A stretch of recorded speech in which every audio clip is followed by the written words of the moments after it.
Hey there everybody, it's Nate with Doctors of Running, and today we are going to do a sub 2 on the new Mizuno Wave Rider 26. The Wave Rider has been a favorite of mine for a long time. I ran my first marathon in the Wave Rider 18 and therefore it has a special place in my heart. But the last couple models have not quite totally agreed with me.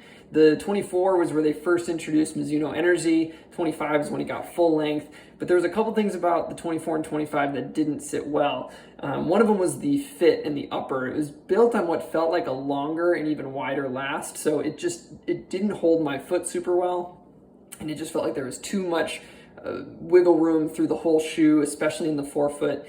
Whereas this one, the 26, goes back to one of my favorite riders in terms of fit, and that was the Wave Rider 23. So it has a really nice, comfortable upper, but it's not too long, it's not too wide, but it still has enough volume for toe splay and stuff in the forefoot to make it good for, those longer runs while still locking you in well.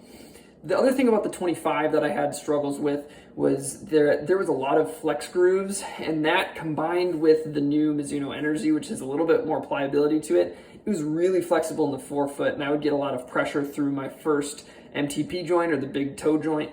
This one fixes that, so you can see there's a little bit less flex grooves through here, and maybe even a little bit more stack through the forefoot. Again, I don't have full specs yet, but there's just a little bit less flexibility. Still rolls nice and has that flexibility, but it's a little bit more rigid, which just prevents some of that excess demand on my first toe joint, which I'm really liking. Again, I don't have a full tech sheet, but let me just weigh. I have a men's size 9 on my scale.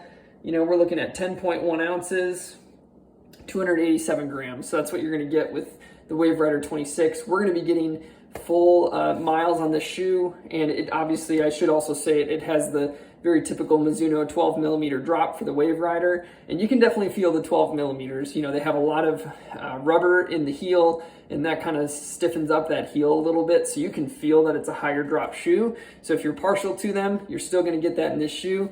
If you're sensitive to them, you're probably still going to be sensitive to it in the Rider 26, but that's still to be determined after we get a lot more miles on in a full review.